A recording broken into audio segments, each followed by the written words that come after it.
تحقیق شہدائے کربلا علماء اہل سنت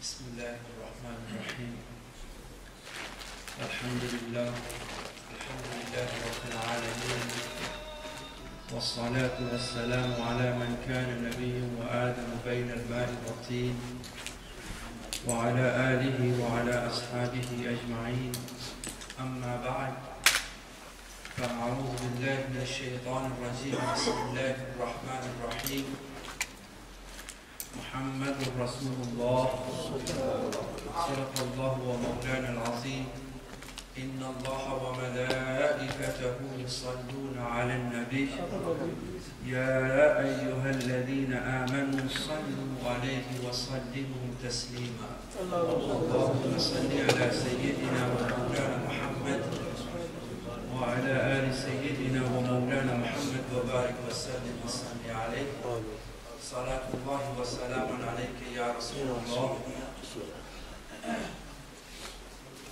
All praises are due to Allah, the Creator, the Sustainer, the Provider of this universe. Salutations in abundance to Prophet Muhammad sallallahu alaihi wasallam, also his companions, his family members, Ahlul Bayt,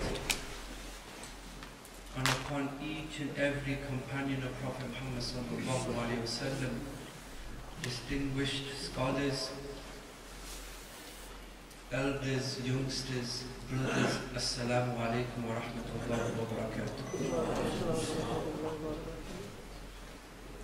Before I start, I need to state something, that here today we have the privilege of celebrating and remembering the very sacrifice of Imam Hussein. And the sacrifice of Imam Hussein, remembering that very sacrifice, should not be in a manner that we should be so quiet. People need to make enough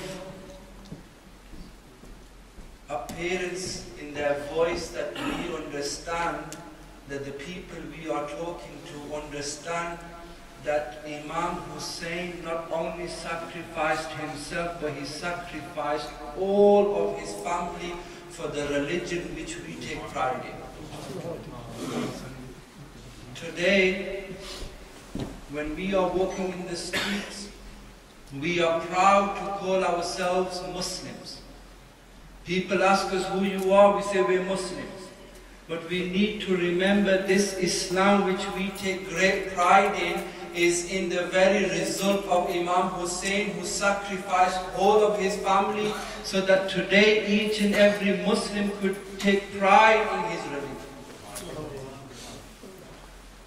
Now, who is Imam Hussein? First of all, I need to tell the youngsters who are sat in the back playing on their mobiles that I've come from Sheffield not to see people playing on their phones.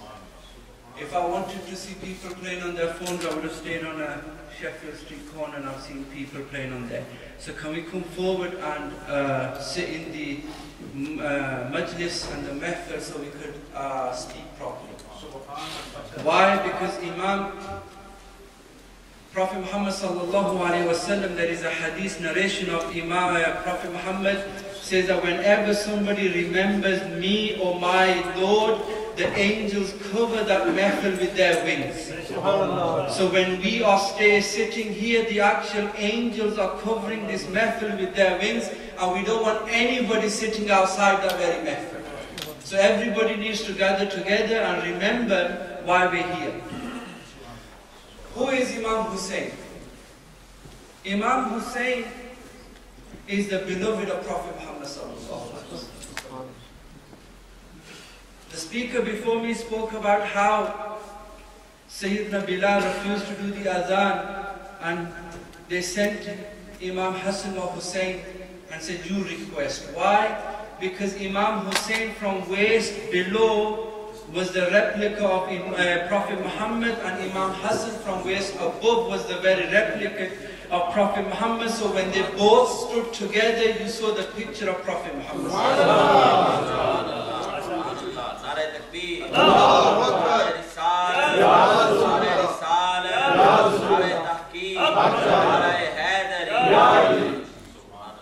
So when Imam Hassan and Hussein used to walk, Imam Hussein, every step he took, people thought that the Prophet was walking, and each time they saw the very face of Imam Hassan, they thought that we are looking at the face of Prophet Muhammad sallallahu alaihi wasallam. When these two brothers used to come together, it was the picture of Prophet Muhammad sallallahu alaihi wasallam, and it was that very picture that that Bilal saw, and he did the azan because he saw that very picture. That every time he used to say Hayya ala Salah, he said my face used to look at the Prophet, and when I used to look at the Prophet, my heart was bursting.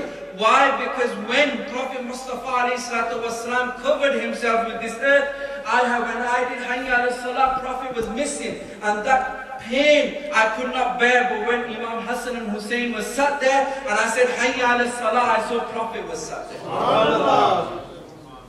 These were the two brothers. And both brothers did not take pride in who they are. This was the very giving of Allah subhanahu wa ta'ala. That when Imam Hussein was born, and the grandfather took great joy. He was rejoicing that today in my house, Imam Hussein is born. And with that glad tiding, Jibreel alayhi salatu wasalam came with a bottle, and he had soil in it. And he says, "Oh Muhammad sallallahu alayhi wasallam, that Hussein you are taking so much pride in, this is the soil where his blood will be spilt. This is that very soil." There are many books of hadith, but not a single hadith could be narrated where the mother of Hussein, where the father of Hussein, where the grandfather of Hussein ever lifted their hands and said, "Oh Allah, make sure my son does not go through this sacrifice." When this glad tiding was given that he will be sacrificed, the father, the mother, the grandfather, the brothers, each and every person rejoiced that today I have had glad tidings that my Hussein will be sacrificed. Why? Because not only he will be sacrificed, but he will be the king of each and every person who will be sacrificed on this earth. He will be the king. If I die today as a shaheed, I can't enter into heaven until I don't call Imam Hussein as my king. He will be the king of each and every person who will be sacrificed on this earth. Any martyred person, whether you are being martyred in Gaza, whether you are being martyred in Syria, Iraq, any part of the world, until you do not bow your head at the feet of Imam Hussein, you will not enter heaven. You will not enter heaven until you don't bow your head at the status of Imam Hussein. This is his sacrifice. But today it's a place of media. Today, on media, there are certain channels, and upon those certain channels, there are certain doctors who are sat there. And these doctors call themselves doctors, that we have a PhD, but you need to realize the PhD isn't in Islamic studies.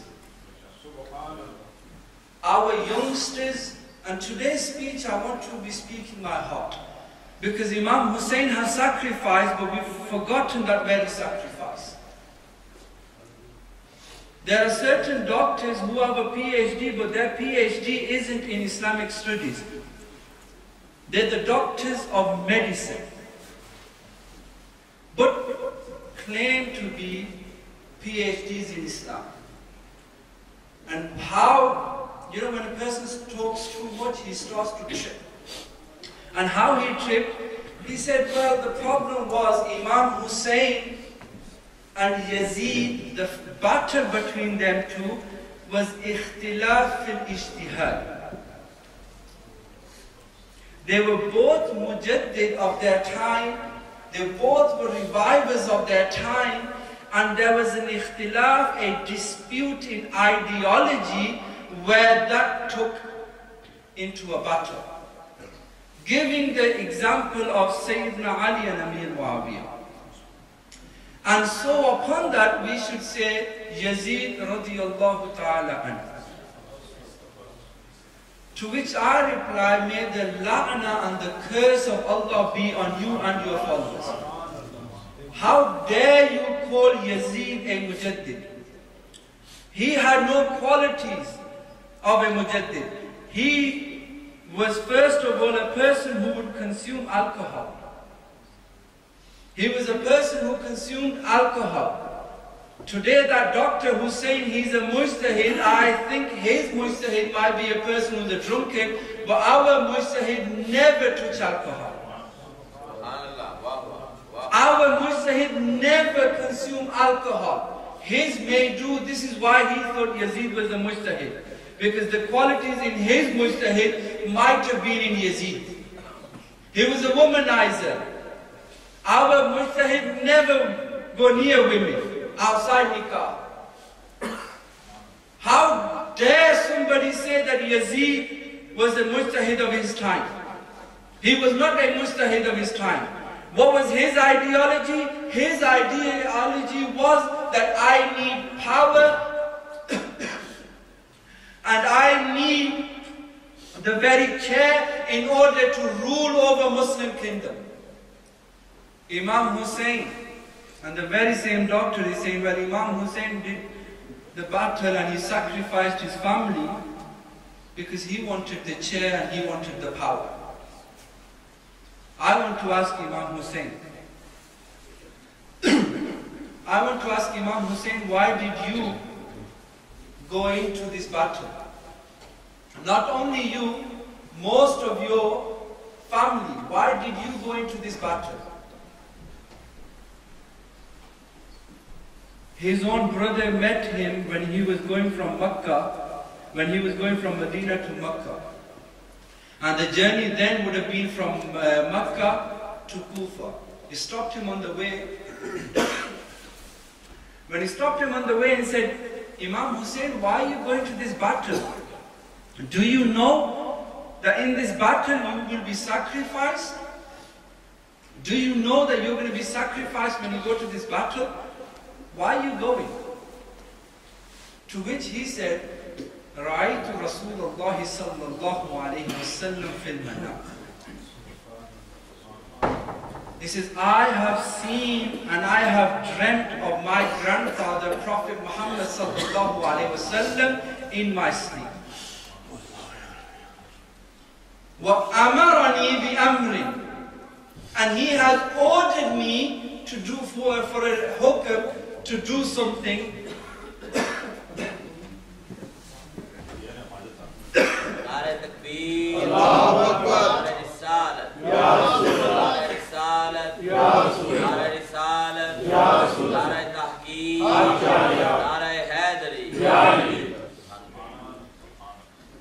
This is the health. Traveling intensely, I come to Bradford in order to speak on the fada'il of Imam Hassan al-Hussein and the Ahl Bayt is the very tawfiq of Allah subhanahu wa ta'ala. As-salatu was-salamu alayka ya Sayyidi ya Rasulullah wa ala alika wa ashabika ya Sayyidi ya Habibullah. As-salatu was-salamu alayka ya Sayyidi ya Rasulullah wa ala alika wa ashabika ya Sayyidi ya